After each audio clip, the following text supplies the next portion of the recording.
at least since April this year, has admitted the challenges and pinpointed to some of the issues causing our challenges, and it includes domestic challenges. Hasn't the finance minister on several occasions mentioned the fact that, listen, our debt situation has gotten to, in fact, he's the one who started using the word unsustainable.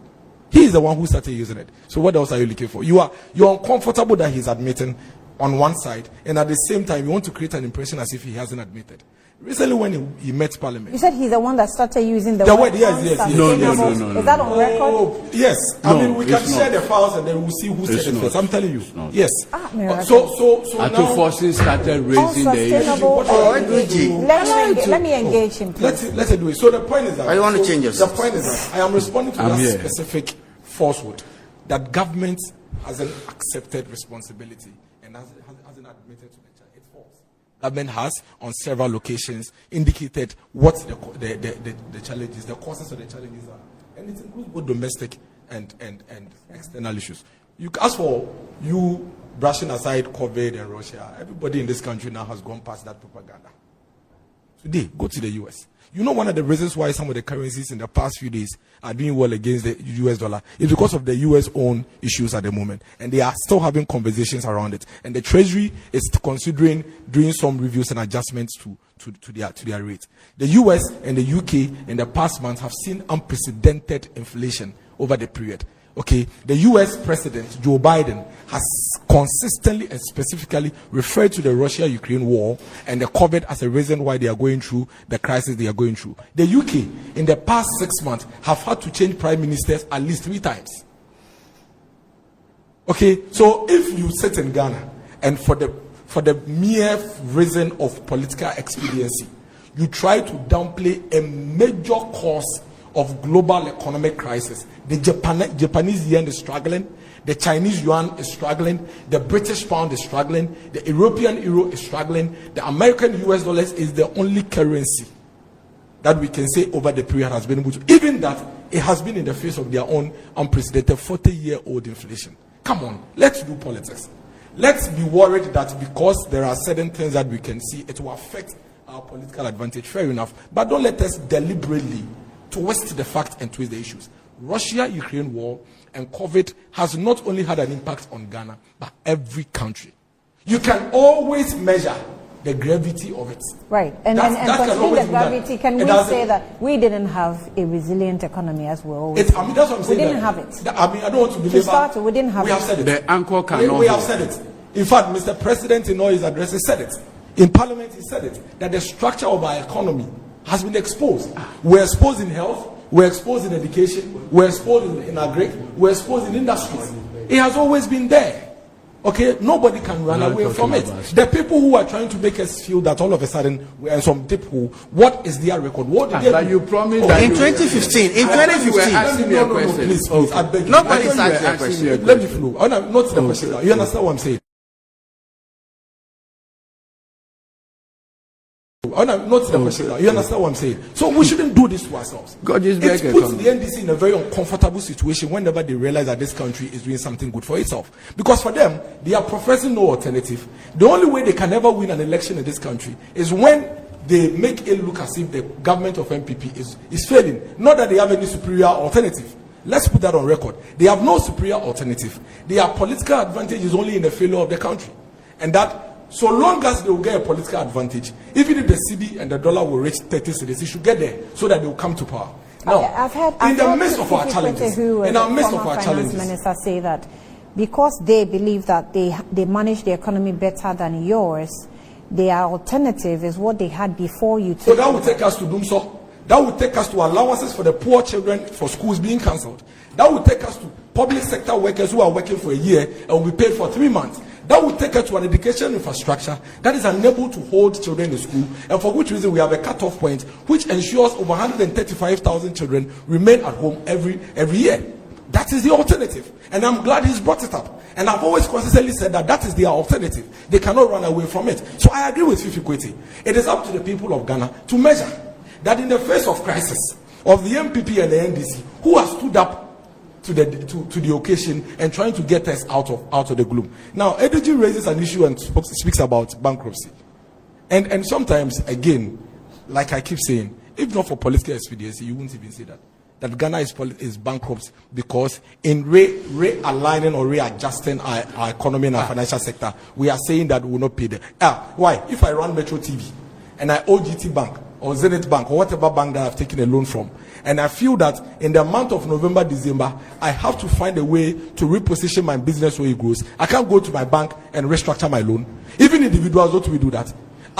If I take a loan from my bank and I feel that I have to go to my bank and renegotiate and extend the loan with the bank, it happens all the time. Even with our personal finances, unless they don't know. Every businessman listening to this knows that there is nothing news about what ADG is trying to make it look like. Say you are defaulted.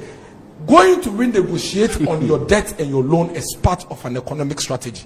It is an economic strategy, and he knows it because he did economics at Legon. I was with him, but he is only saying or poo-pooing this simply because at this juncture, Anissa, if we recover, then there is nothing left for the NDC. That is the truth. If we recover, there is nothing left for them, and that is why they will continue speaking the way. Ghana is not bankrupt. Ghana has gone to their creditors to restructure the debts that they have with them so that we can recover and set ourselves on the path of growth. There's nothing wrong with it. Individual finance 101, personal finance 101, business finance 101, and country management finance 101 would all have nothing wrong with it if not for politics.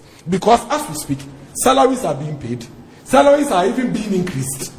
Okay, this year, there has been some perks for public sector workers through the COLA. Okay, as we speak, children are in school and they are being paid for by the state.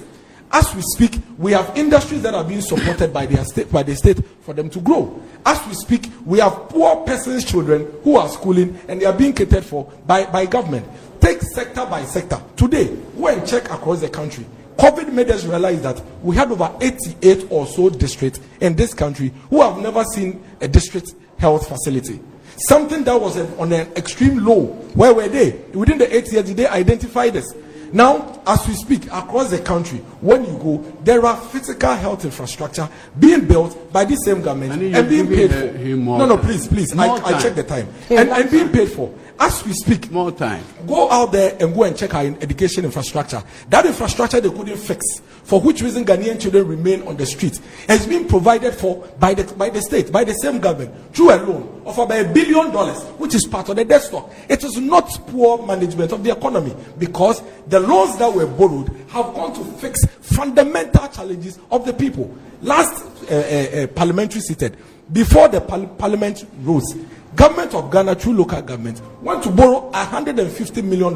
As we speak, this $150 million is with 35 municipalities delivering infrastructure through what we call the Ghana Secondary Cities project. Before that, the same government of Ghana had already borrowed $100 million for these same 35 municipalities to deliver almost about 77 urban infrastructure. And these are all there. These are infrastructure and projects happening in the community. Which will pay for themselves. When you go to the voter register, will pay for themselves. Of course. When you plan your physical, it won't. Because when you go to Ho, you know what you have to do. When you go to Ho Central Market, that Central Market, as we speak, is up there and is providing economic activity to the people. It's through the secondary cities project. Go to Hohoi.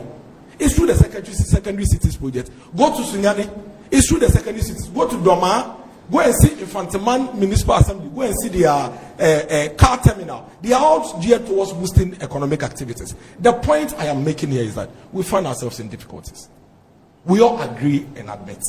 At this juncture, what is left to be done is leadership to be shown by the state, by the government, to drive all of us out of it. And government has clearly come up with strategies to be able to get us out of it.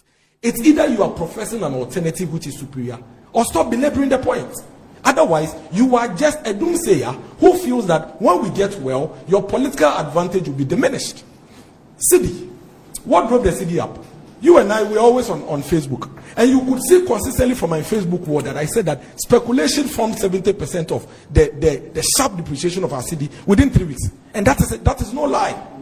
If go and look at all my tapes on the media front during that period, where I was showing evidence of WhatsApp platforms of Forex Bureau owners who were hoarding dollars and actually determining the rate at 12 and 1 p.m. every day.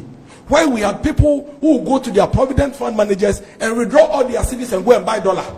Because you go to Twitter and Facebook and you see these NDC guys telling people that go and buy dollar and hold. So within that period of the sharp rise of the dollar, speculation was part of it. It was speculation. Yes, speculation. And I've insisted, and I shall speak to you. Okay, if you ask me, join us pretty shortly for trends. No, let me wrap up. Let me wrap up. So as I speak right now, if you ask me that, okay, so government has done nothing. So government did nothing and the dollar went up. Government has done nothing and it's coming down. What is your problem? Is it not in the interest of the people of Ghana? If I'm a businessman and I imported something worth $100,000, which was got to about 1.4 million. Today, as a result of the dollar coming down, I'm saving 400,000 Ghana cedis, and you are not happy.